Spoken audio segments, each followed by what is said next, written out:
Om other sentient beings, limitless as the sky, especially those enemies who hate me, obstructors who harm me, and those who create obstacles on my path to liberation and all-knowingness. May they experience happiness and be separated from suffering.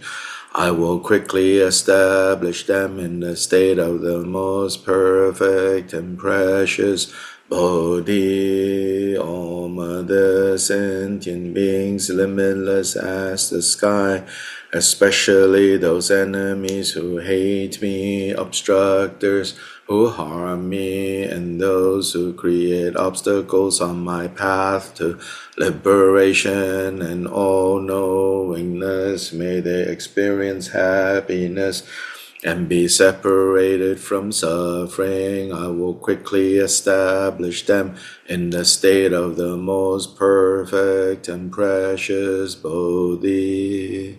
All other sentient beings, limitless as the sky, especially those enemies who hate me, obstructors who harm me, and those who create obstacles on my path to liberation and all-knowingness. May they experience happiness and be separated from suffering. I will quickly establish them in the state of the most perfect and precious Bodhi. Thus, until I achieve Buddha, I engage in virtuous deeds with body, speech, and mind. Until death, I engage in virtuous deeds with body, speech, and mind. From now until this time tomorrow, I engage in virtuous deeds with body, speech, and mind. In the Buddha, Dharma, and Sangha, most excellent, I take refuge until Bodhi is reached by the merit of generosity and other perfections. May I attain Buddhahood for the sake of all wandering beings in the Buddha, Dharma, and Sangha, most excellent. I take refuge until Bodhi is reached by the merit of generosity and other perfections.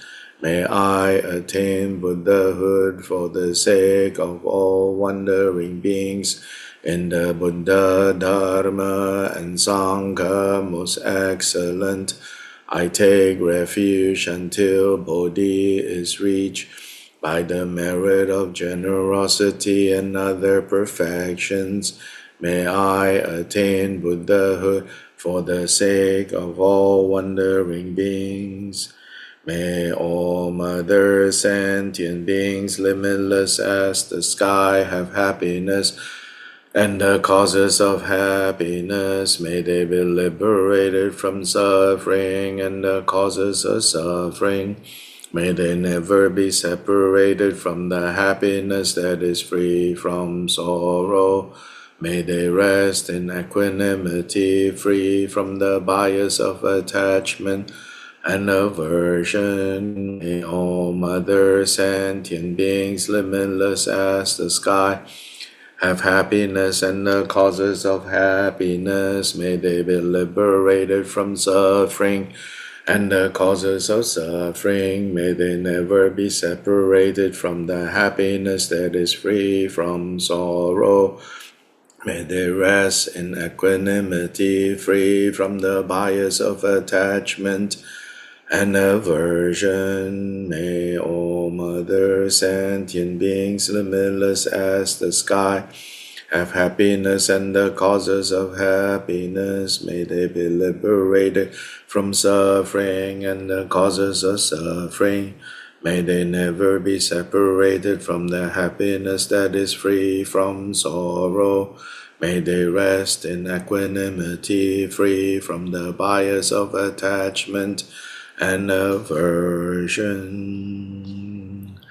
Bajra Samaja, Bajra Samaja, Bajra Samaja, protectors of all sentient beings without exception, deities who vanquish the ruthless hordes of Maras, knowers of everything as it is, Bhagavans and your retinues. Please come here, Argyam Padyam Pushpe Tupe Aloke Kende Nivide Shabda Pradeja Soha. This ground sprinkled with scented waters and strewn with flowers, adorned with the supreme mountain, four continents, sun and moon, I hold in mind as a Buddha land and offer it. May all wandering beings experience such a pure realm. Whatever slight virtue that may have been gathered through prostrating, offering, confessing, rejoicing, requesting, and beseeching, I now dedicate to complete Bodhi.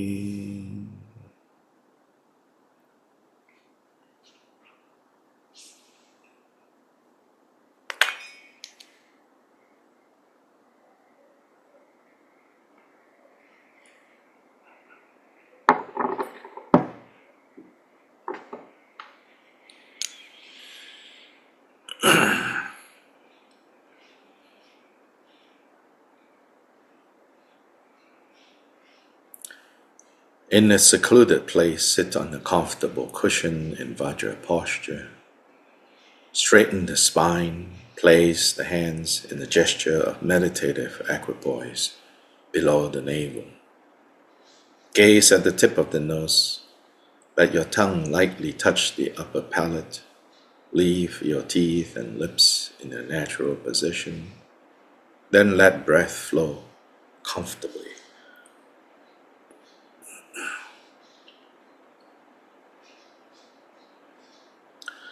Having relaxed the exhalation and inhalation of breath, little by little, free from effort, breath exhales and inhales just as it is.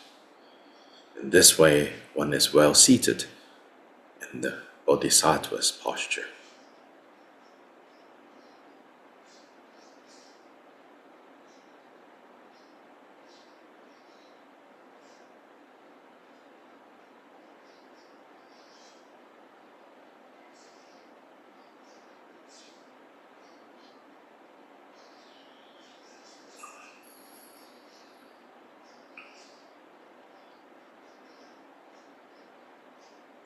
Then recall and reflect on the difficulty of obtaining the freedoms and advantages.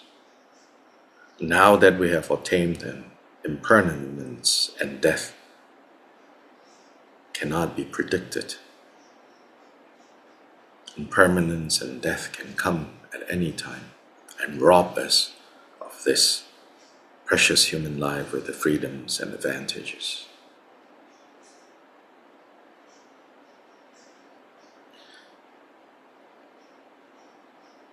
Recollect the Buddha's teachings on karmic cause and effect, the unmistaken nature of cause and effect, so that suffering comes from causes of suffering, happiness comes from the causes of happiness.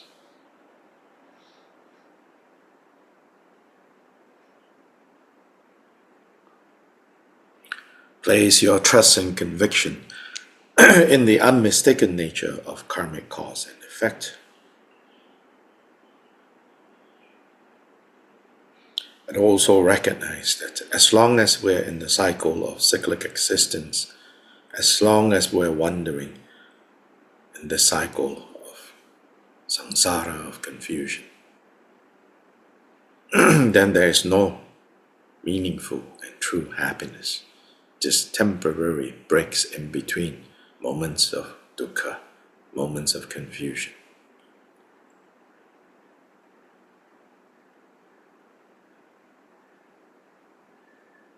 Hence, we need to develop a decisive determination to be free be free from this cycle of confusion, to be free from this cycle of births and deaths, to be free from samsara.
Kyoba Rinpoche said, if the steed of love and compassion does not run for the benefit of others, it will not be rewarded by gods or humans.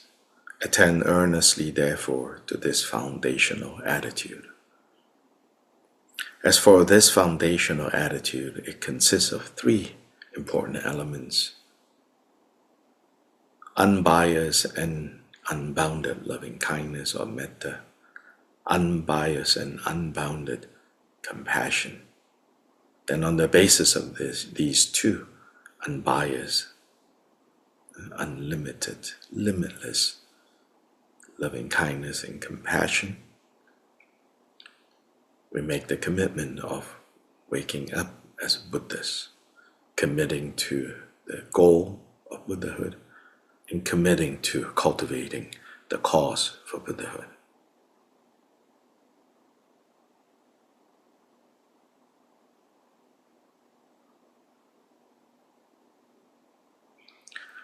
As we saw yesterday, even though ordinarily it says that apprehending a self, seeing a self, is clearly identified as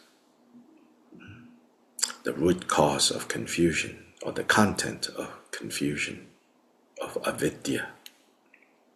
Although generally that is said to be the root cause of suffering, the root cause of samsara, from a different perspective, a more subtle perspective,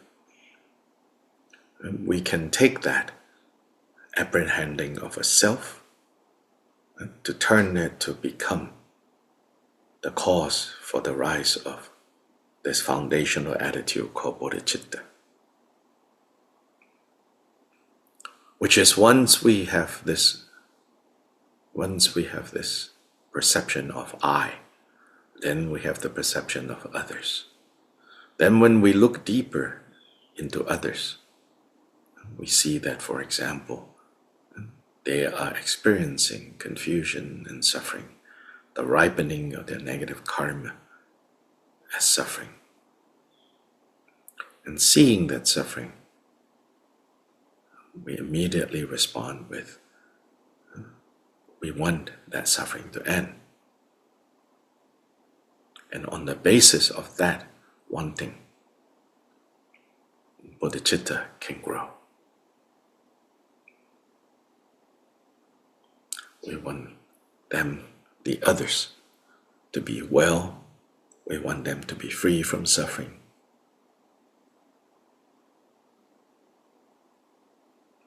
So this apprehending or misapprehending of an I can be turned into an element giving rise to freedom,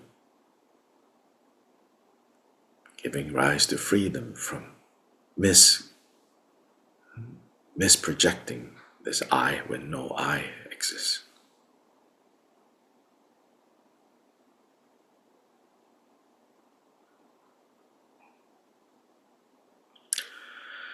When it says no I exists, it's not saying that any and all senses of I doesn't exist, because obviously both you and I have various senses, various feelings, and that on some level a certain I does exist. And we don't need to pretend to ignore that sense of I. What the Buddha taught is not to pretend that we don't feel this I, see this I, project this I, but that every time this sense of I turns up, Buddha says, now pay attention.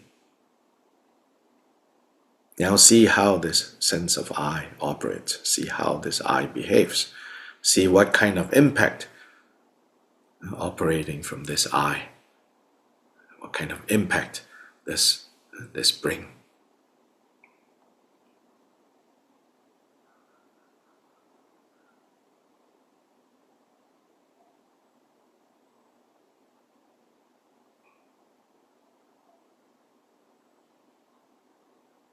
So especially here in cultivating unbiased and limitless love and compassion, we can work with these relative projections.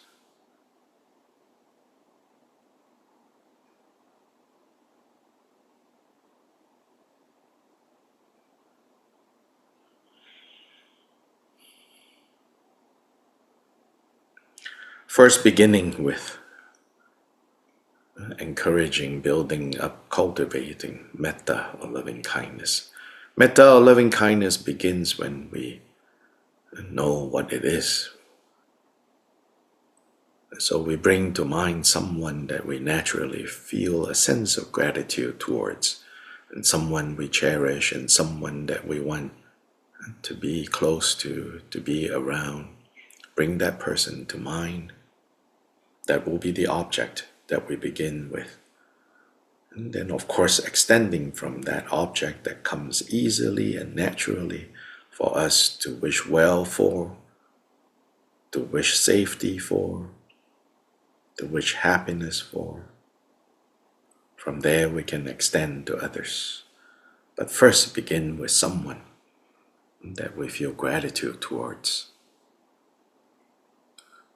And we feel gratitude towards them because we recognize the kindness that they have shown us, the kindness that they have given us. So traditionally, this is said to be our mothers, our fathers, our parents. But you can bring anyone that you easily relate to with this deep sense of gratitude.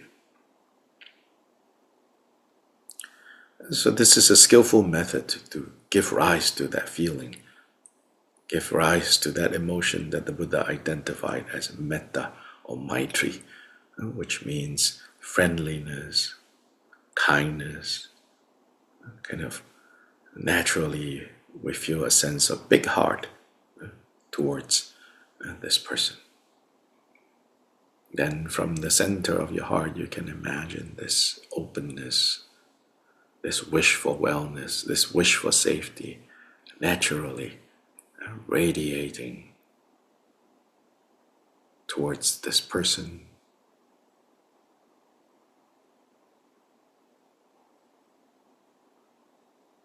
Doing this practice with a slight smile on your face helps. Khyentse Rinpoche has advised us to do that. So this is, you could call it the truko, the magic circle of the body is simply a slight smile when we're cultivating metta. We can reflect beyond this on all those who have done positive things for us, who have supported us, all our benefactors. None of these benefactors need to be perfect. In fact, don't try to make them perfect, because as long as our perceiving mind is not perfect, then we will always have some problem with this or that person, including the Buddhists. We will find something not perfect about them. And that says more about our perceiving side than what's actually on the other side.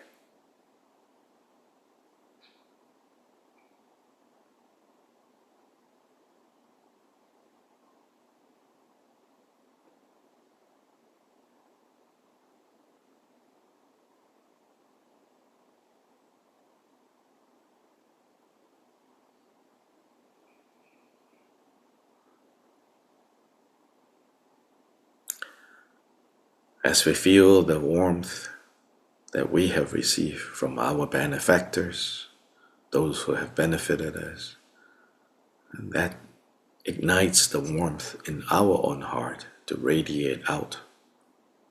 That kind of warmness, that kind of kindness to all beings everywhere without exception.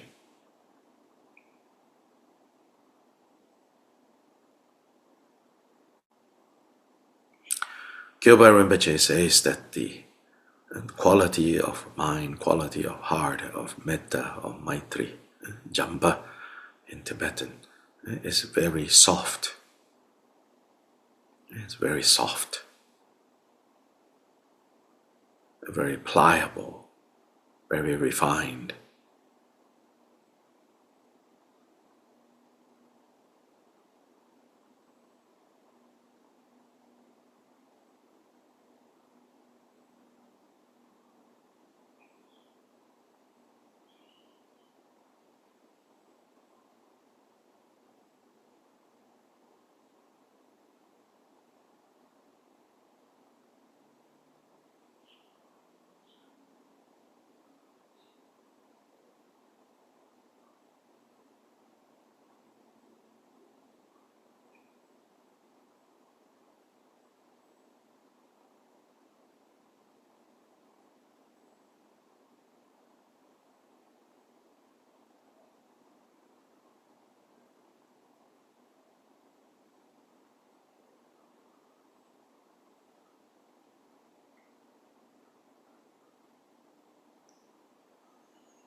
The function of loving kindness is to prevent all unfavorable conditions and obstacles from arising.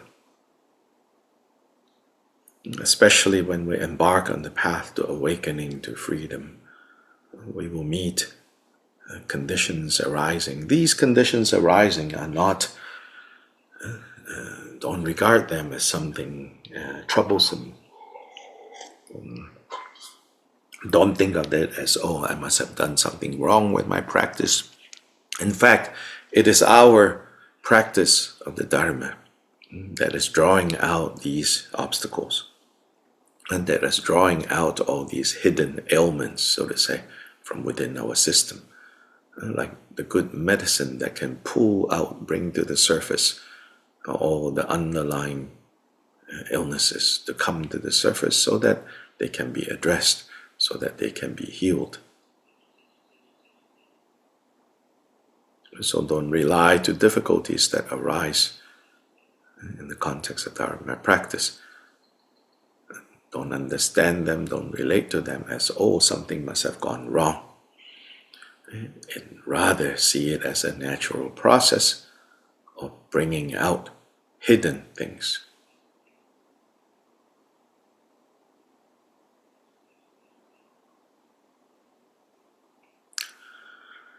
As long as negativity remain hidden, then there is almost no chance of becoming free from the negativity. Only when they are exposed, told, can we shuck, can we put aside, lay aside these negativities.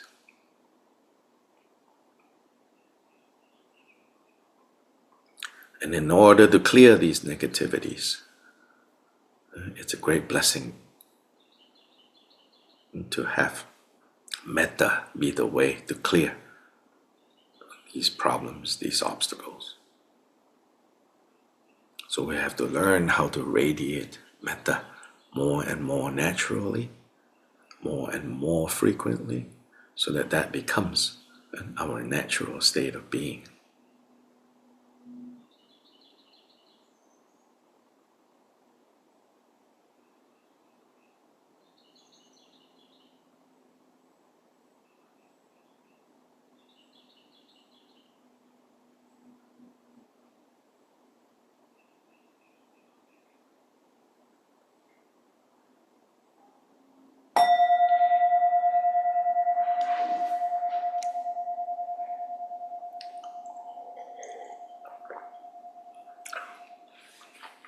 As for cultivating compassion, and the second of the three elements, I just shared with you in the WhatsApp group, the daily Mahamudra WhatsApp group. This is an excerpt from one of Kyopa Rinpoche's teachings called the Immaculate Elixir. The immaculate, the pure, pristine elixir, where he taught this very special and very helpful way of cultivating compassion, in the context of compassion being one of the elements to give rise to bodhicitta. So he says, there are three stages to generating bodhicitta. So where it has not arisen, you have to make it arise. And then where it has arisen, you make it stable. And then finally, to enhance it. And so this is actually a reference to the bodhicitta dedication that we do. Changju Semjo Rinpoche, the most excellent and precious awakened mind. Where it is unborn, where it is not arisen yet, may it arise. Where it is arisen, may it not decline, so making it stable, and make it ever increase higher and higher. So these are the three stages of bodhicitta. So here he says, although there are many methods to give rise to it, if you practice by relying on the body, truko, speech, truko, and mind, truko.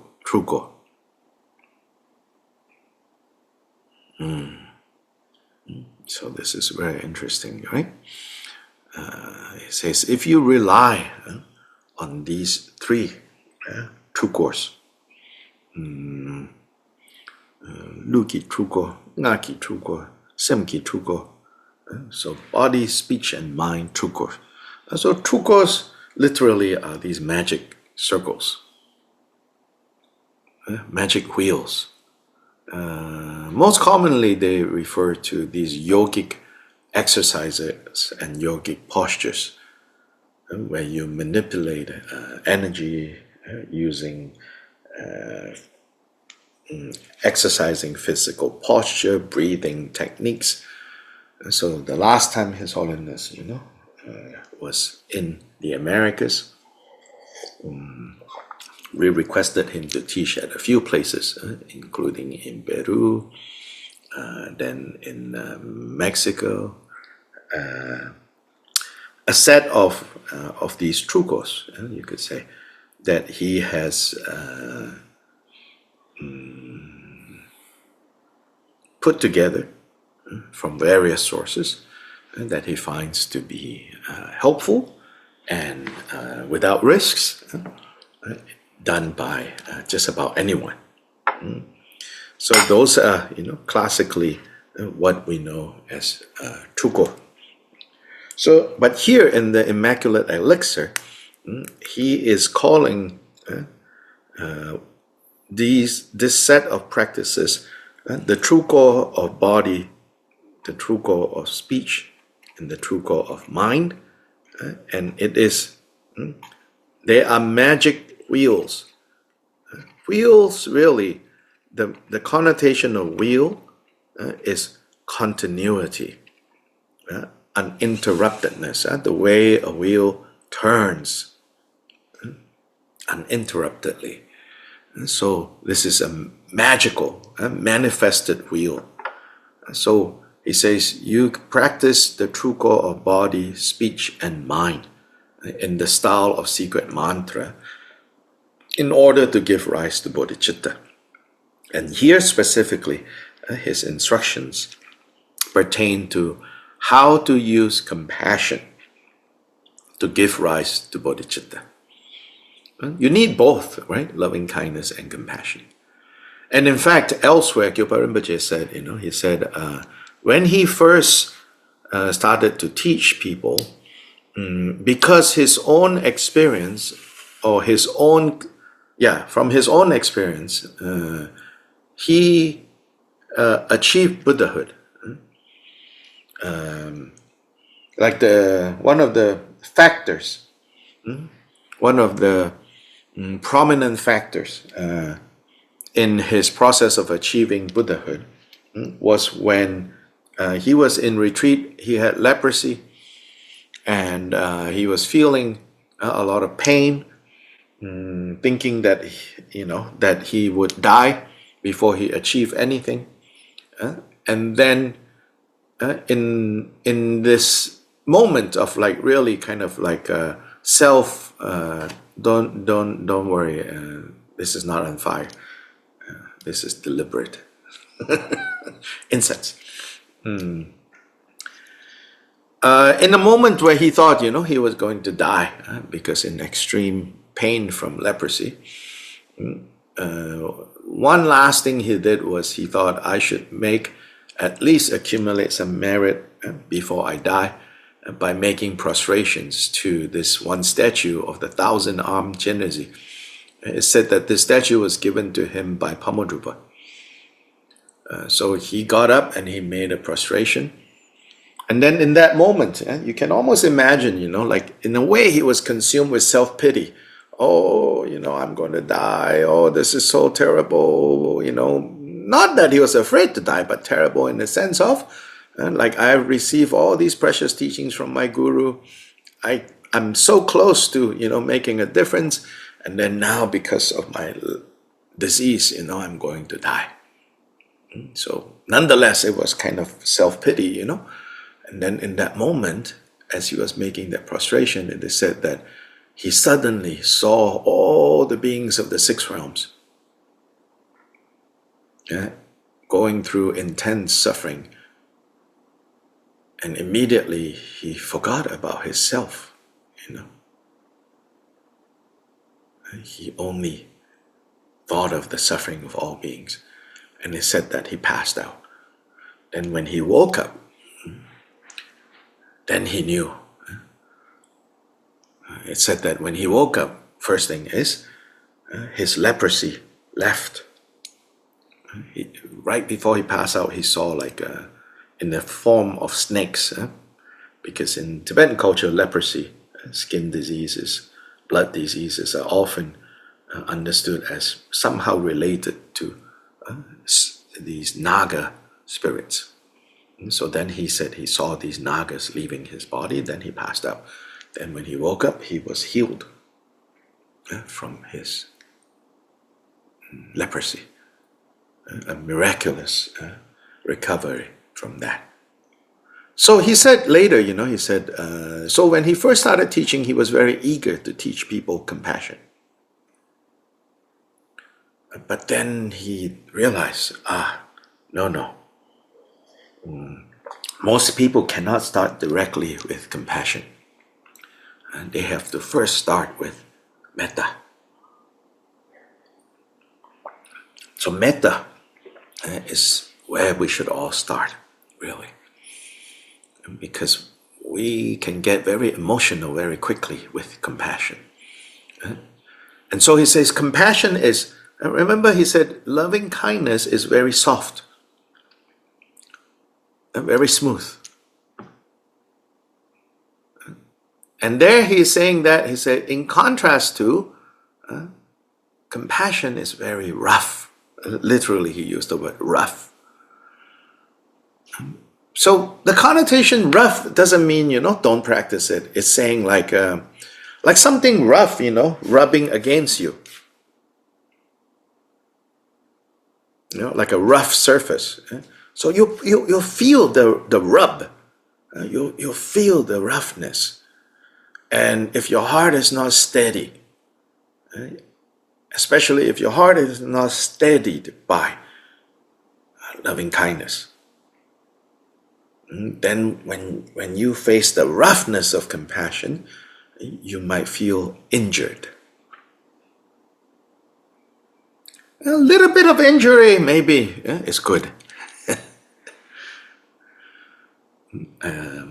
Some of you have seen photos of my persimmon tree. This year, after almost 15 years, it's 15-year-old now. This is the first year, that it more or less held on to its fruits. In the last at least 10 years, every spring, there is a few hundred flowers. Then a month into it, there is like at least 200 little fruits. But by the time it comes to ripen, in the last like 10 or so years when it started to produce fruits, I would end up with only 8. It would drop.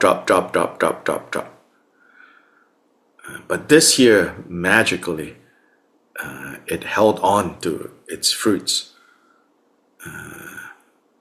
Almost, I think, 60 from this tree. My theory is that the hurricane last year did something to it, caused stress, actually. So this is known, with some trees, like mango trees, like in Malaysia growing up, durian trees, if they don't behave, they say one of the things you do is you get a machete and you slash the trunk.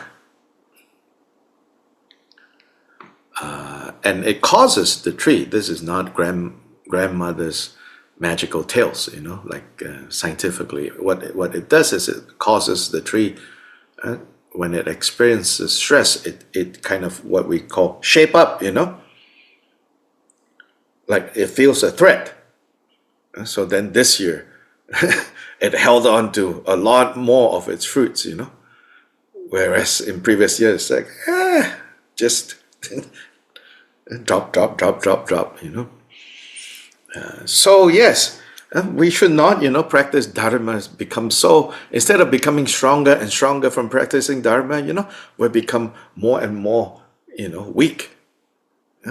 Something goes slightly wrong, we say, oh, obstacle. Oh, I need to do, this puja, that puja. I need to ask for this blessing, that blessing.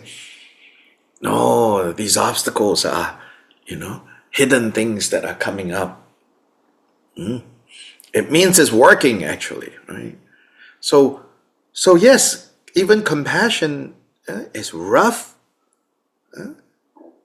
And at a certain point, we have to not be afraid of the roughness.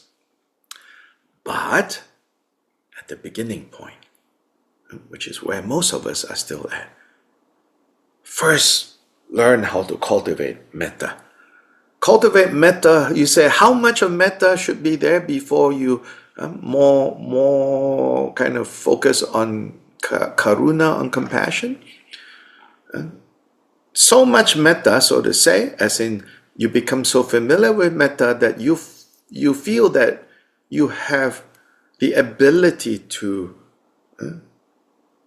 bring up metta when you're feeling down, when you're feeling discouraged, when you're feeling sad, when you're feeling disappointed, when you're feeling uncomfortable, that you have the capacity to say, now I'm going to cultivate metta, and that metta will soothe that. Do you have a little bit of that ability? If you say, yes, I have a little bit, not 100% success, but that I have a little mastery of that now, then probably it's safe to now focus on the more rough of the two, which is cultivating compassion. So anyway, this excerpt from the Immaculate Elixir. The Immaculate Elixir teaching is much longer, but this section on compassion, it says, hence to begin with, go to a very secluded place and set a strict retreat boundary. And so he's advising whoever he gave this teaching to, that you should do this within the context of a retreat boundary. On a comfortable seat, you assume a meditative posture that is relaxed and suitable for concentration. Then you must generate immeasurable great compassion for the obstacles that harm you, the enemies that hate you, and the all mothers who create obstacles to liberation and all-knowingness. So these are the three groups, right? We begin all our practices, all mother sentient beings, boundless as the sky, and limitless as the sky, especially those enemies who hate me, obstructors who harm me, and those who create obstacles, here called the all mothers who create obstacles, right? So elsewhere we say sentient beings are kind to us as our mothers. And so all mother here is a reminder, even if they cause obstacles to us, they're obstructing us, don't forget they are like our old mothers. Then with the force of an unbearable intensity of longing. Longing for what? Longing for these beings, longing for all beings to be free from suffering. That is the definition of karuna. Compassion, at least in English, I'm sure also in Spanish, compasión, same etymology. Literally, it means to suffer with, to suffer alongside someone. Meaning, when you see someone suffering, you go stand next to them, so to say, poetically speaking, you stand next to them and you feel the same suffering, and that is the strict definition of the word and the idea of compassion. But here, Buddha's emphasis is not so much you now go suffer with them, but rather the strong wish that that suffering is removed. Yeah, the strong wish that that suffering, no matter who is experiencing that suffering, may that suffering be removed. May that suffering be gone, whether yourself, whether others. That is karuna. That's the longing. And so with the force of an unbearable intensity of longing, longing for suffering, longing for all beings to be free from suffering and the causes of suffering.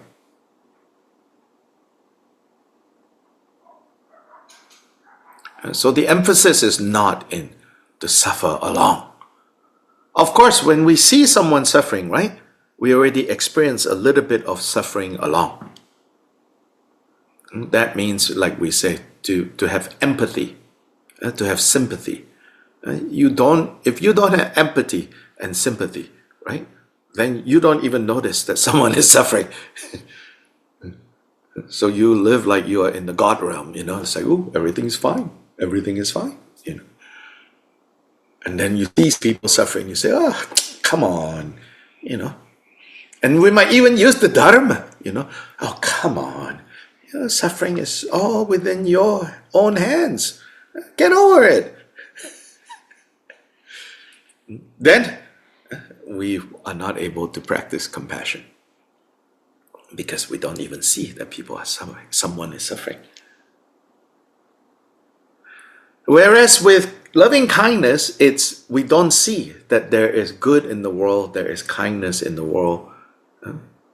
Then we are not able to cultivate loving kindness. With compassion, because we don't see suffering in the world, then we cannot cultivate compassion. But to see suffering in the world is risky. Like for some of us, maybe not humans, when we see what we think, of course it's true on the obvious level that, oh, poor animals, due to what human beings are doing, they suffer. Like a oil tank shipping oil, the oil or the pipelines, burst in the ocean.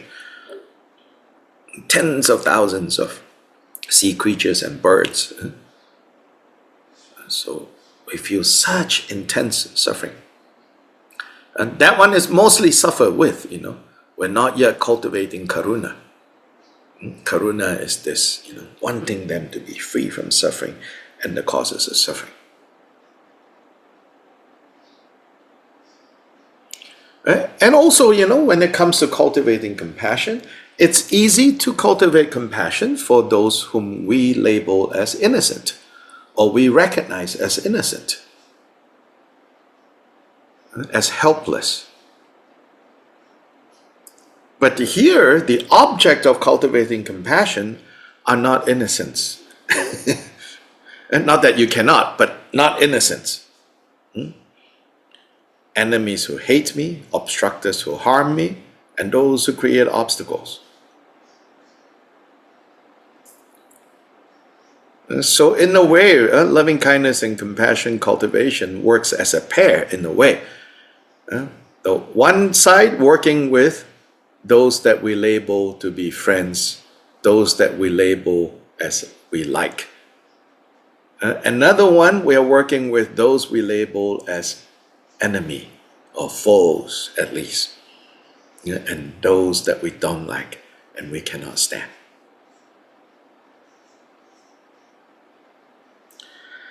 So here, with the force of an unbearable intensity of longing, you engage the physical truko of furrowing your brow and shedding tears. That means make a sad face. That is called the truko of the body. Make a sad face. Even until shedding tears.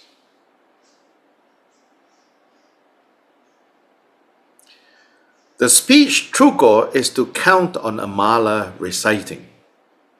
You take a mala out now. You say, how pitiable they are, this one who harms me. How pitiable they are, this one who harms me. Making it a mantra that merges with your consciousness, murmuring the repetitions in a steady, flowing stream. How pitiable they are, this one who harms me. How pitiable they are, this one who harms me.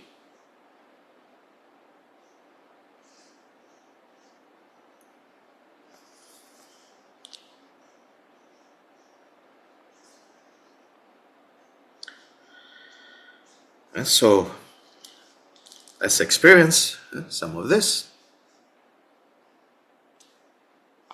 So that's the speech truko and the body truko.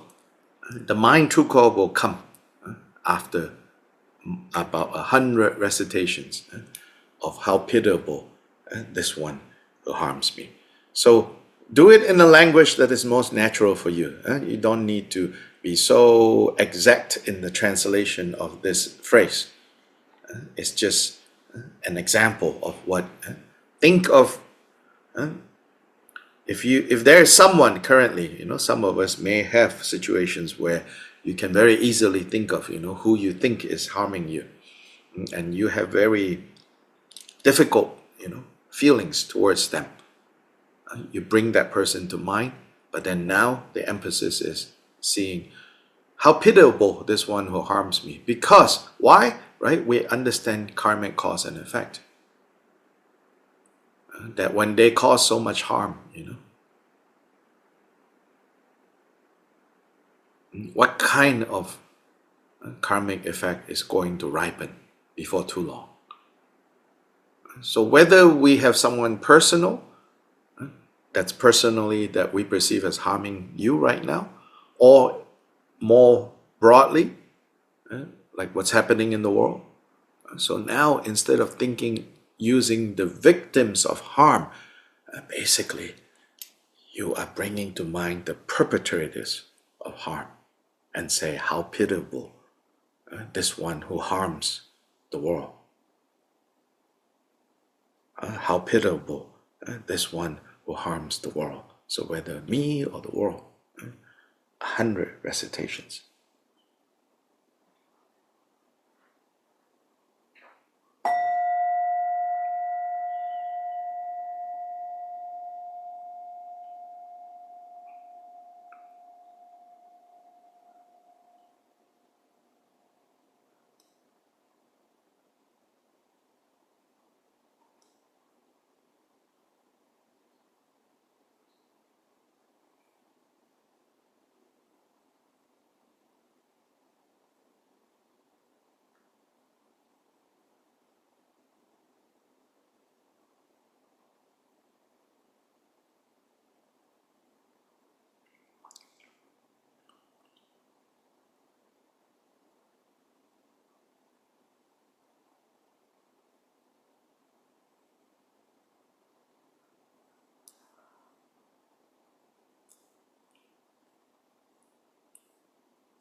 Now you just listen.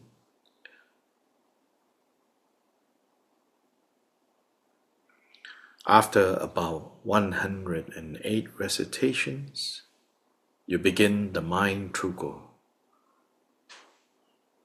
maintaining the unbroken force of the compassion generated previously through the speech truko. You contemplate as follows.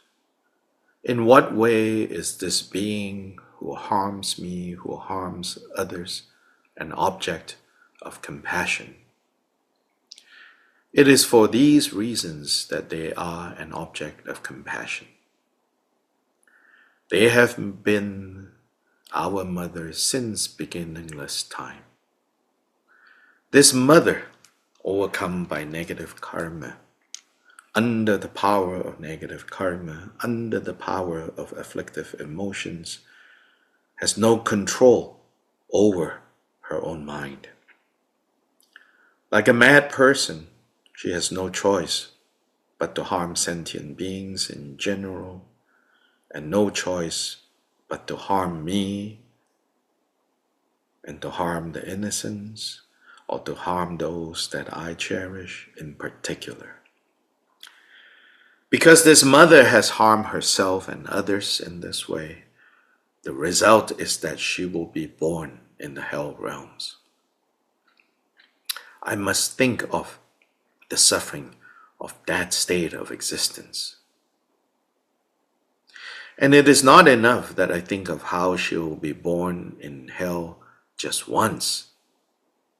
I must also think of the suffering she will endure while wandering endlessly throughout all of samsara. For this mother tormented by suffering, there is no other refuge or source of hope apart from me, her only child. Apart from me, her only child.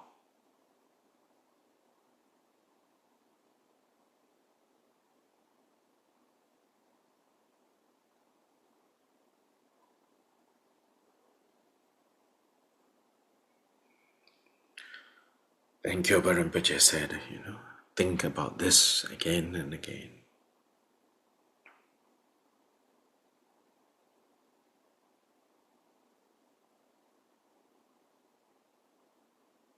Again, with a face, with the true core of the body, a sad face. True core of speech, that special mantra, and the true core of mind, this consideration that he just offered us. He said, now bring all three together and again repeat for one mala. How pitiable they are, this one who harms me, this one who harms others, this one who harms all the innocents. How pitiable they are.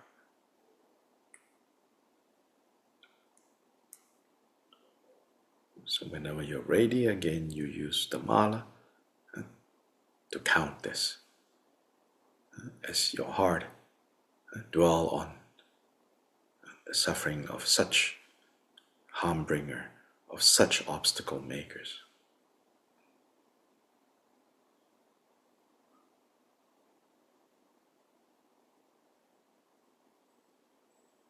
Consider how dark their world is, that even though sentient beings are their children, they resort to harming sentient beings to find relief for their own darkness, for their own suffering.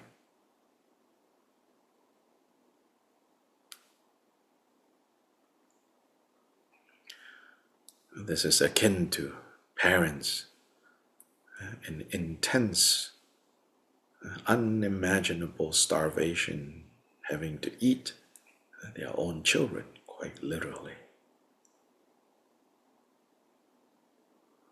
And what kind of suffering they must be in, and what kind of suffering will come as a result of such desperate actions.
Thus, by practicing the two aspects, recalling the reasons and counting the compassion mantra undistractedly and in a steady flowing stream, great compassion will arise that is so overwhelming that you have no control over it.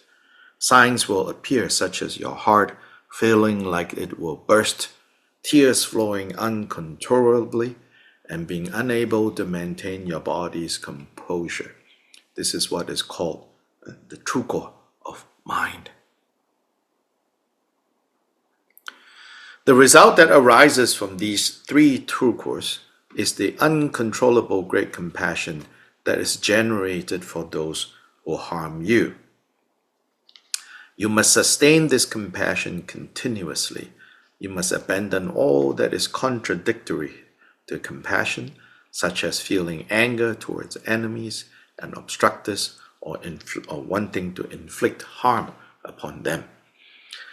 As a supportive condition for your practice, consider how all the Buddhas of the three times, unable to bear the suffering of those who harm them, generated the mind of supreme awakening out of great compassion.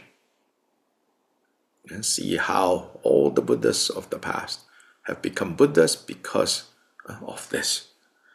For the primary benefit of those very harm doers, exactly those who cause harm, the great bodhisattvas gave their heads, hands, and feet for countless eons. You should also recall the Jataka accounts, the Jataka tales of these great bodhisattvas who, through their vast and wondrous conduct, ripened and liberated those who harmed them, and in doing so, attained Buddhahood.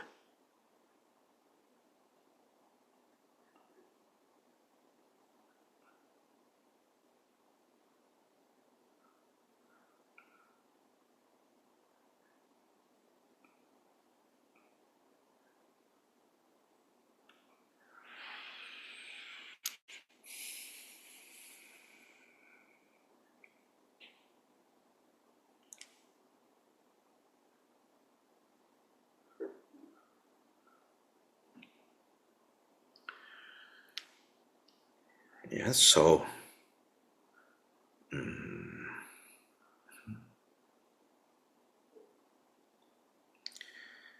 we have one more document to share today. Again, I will send it to our daily. This is something that one of our daily members, Leonard, in Malaysia, I asked him to prepare this document to help in the idam practice. So if you look at this document, what it is basically to help with the recollecting purity part of the deity practice. And so if you look at the document, if you're able to look, so Lord Chakkasamvara, symbol, 3 eyes, a sign of being unattached and unimpeded throughout the 3 times. We will further work on this document to kind of make it more succinct. The 2 hands embracing the wisdom consort, the union of method and wisdom. Vajra in right hand, the inseparability of method and 5 wisdoms. Bell in left hand, wisdom proclaims the sound of emptiness. Right leg extended, trampling on Kalaratri, the nature of method. Kalaratri under the right foot, the extreme of nihilism, great passion, and nirvana. Left leg bent, trampling on great black Bhairava, the nature of wisdom. Black Bhairava under the left foot, the extreme of eternalism, aversion, and samsara. 4 fangs bared, a sign of vanquishing the 4 maras. Braided hair is tied up in a top knot, sign of perfected all roots of virtue and having actualized mind itself, the Dharmakaya free from all conceptual elaboration.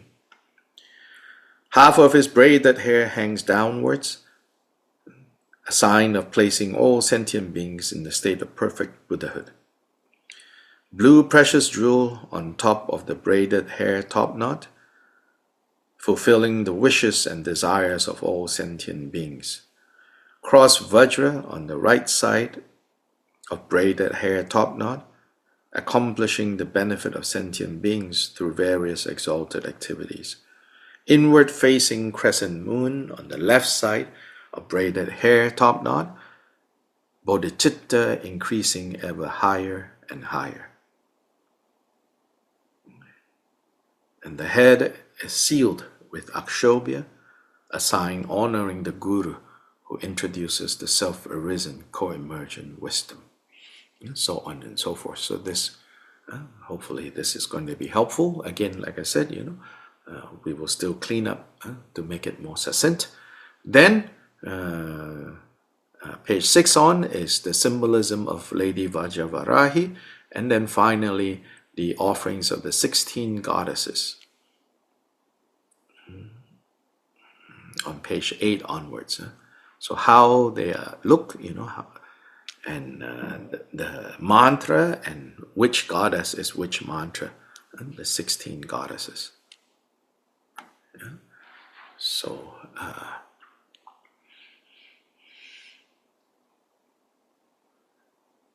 you can review this, and then we will go over them, as a helpful document to have.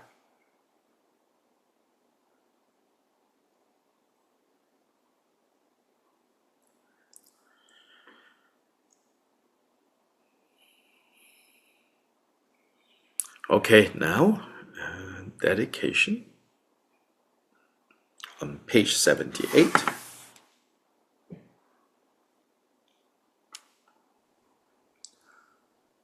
I have a question. Yes, sure.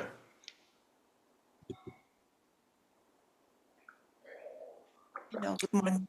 Go ahead. It's a that we did about Karuna. Mm-hmm. So I was thinking that if we understand that Karuna is first recognizing the suffering that is occurring in some person, for example, some closest person, no, the closest persons that I was imagining, the closest persons that you have, no, can be your mother, and whatever you can do to solve the suffering of this person, no, whatever method, whatever activity, whatever, no matter what you can do for this person to alleviate its suffering. So in that way, to identify a person who harms you, an enemy who hates you, it's, at least in my experience, it's a little bit difficult, no? But to identify a person, not even the person that you love at most, but the person who you can see on the street or whatever, whoever, no, who suffers, and you really identify with its suffering, and you have this wish to liberate this person. This wouldn't be also, or can be also, replace this person who hates you if you can't identify. As a preliminary, yes, of course, but I think mainly Cuba is showing us that between loving kindness and compassion, you're using two very different objects.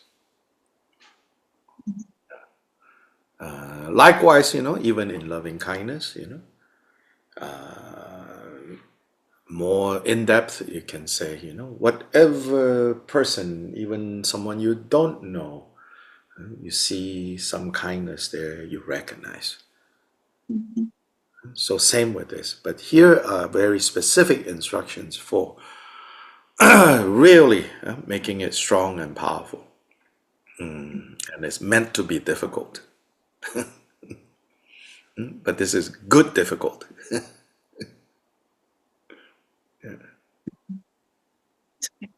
Yeah, thank you. Yes, next.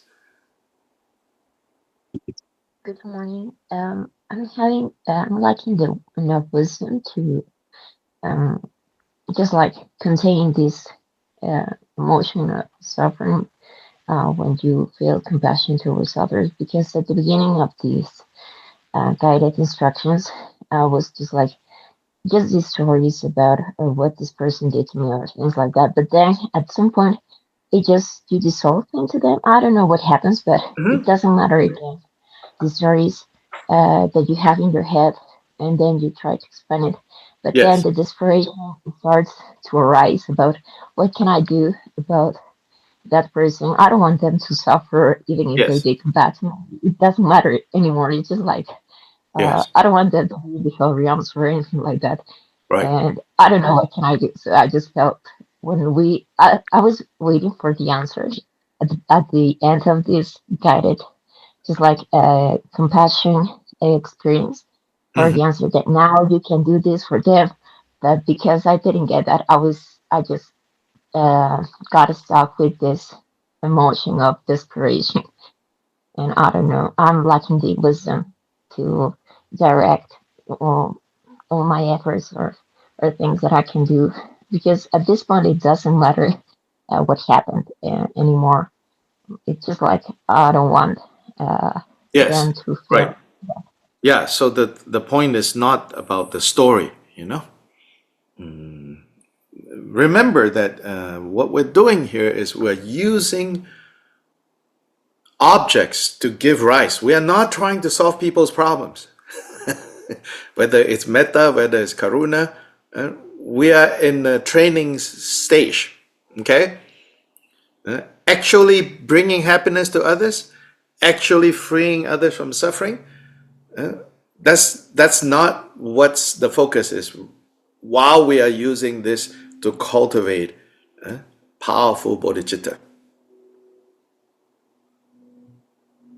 So this is the aspiration bodhicitta part.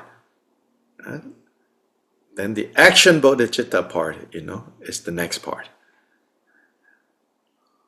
Yeah, so yes, we are using, this is, you could say, mental emotional exercise to create the right mindset so that when you get out of your cushion and you step out and encounter real life situations, you can respond in a more beneficial way. Yeah.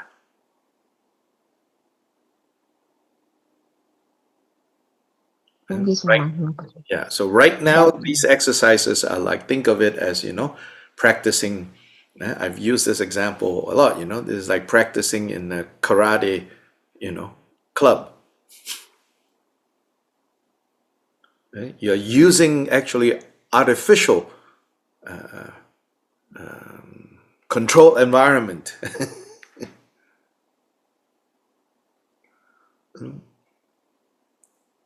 It says, so much will come up until you become uncontrollable. Then again, like I said,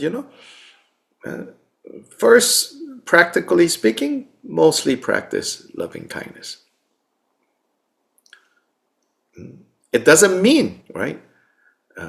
When I say that, I don't mean, then what I mean is like on the cushion, yeah, mostly focus until you have good mastery of loving kindness, and then, compassion, then seeing suffering, then you won't be overwhelmed, basically. You won't become overwhelmed by suffering and cannot get out of that state.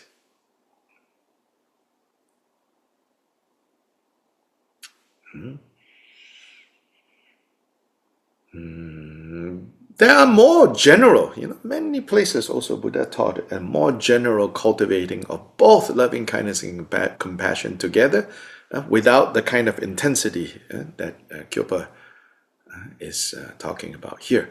Again, for different occasions, different people, different situations. So you apply the Dharma accordingly, and also understanding that, oh, here, this particular prescription, when followed exactly, will have a certain kind of result. So don't miss that point. Understand that point. And then yourself, right? You internalize all of this, then yourself, you will know, what you need to use as the object. So don't be afraid, yes, to find an object for giving rise to loving kindness, find an object for giving rise to compassion, and that is more workable for you. Remember, like even when we're talking about loving kindness, right? Gilbert Rinpoche even goes to the extent of saying, okay, if you cannot feel this way by thinking of your father, thinking of your mother, thinking of a dog, thinking of a cat, tell you what, you can even try thinking of your boyfriend or girlfriend. And then immediately he says, but please don't go tell people that, me, your Buddhist teacher, is telling you to, think so much about your boyfriend and girlfriend. Again, it's a controlled environment situation in order to bring up that feeling and then quickly switch. Yes.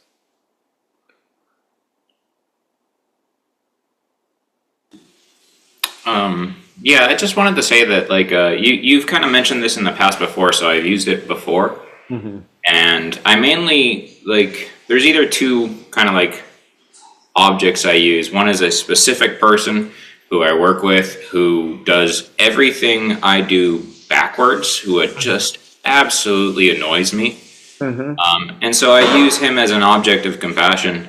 And I have felt in the past that it's very much helped in that when I'm in the moment and something is triggering me, it gives me kind of the space to reflect on what he's creating for himself and to not react in that moment. And it's very, very, very useful in that. And then kind of aside from that, the other object that I use is a more general one where it's just everyone who is doing unskillful actions. And it helps to kind of create a sense of compassion when I see that in the world and to react in a better way. And I just wanted to mention that it has been very beneficial for me. Thank you. Okay. Page 78, dedication. By the virtues collected in the 3 times by me in the entirety of samsara and nirvana, and by the innate root of virtues, may I and all sentient beings quickly attain the unsurpassed, perfect, complete, precious Bodhi. Chanchu sem chorim poche ma ge banam ge gyuche ge banyam pa me pa yang gone gong du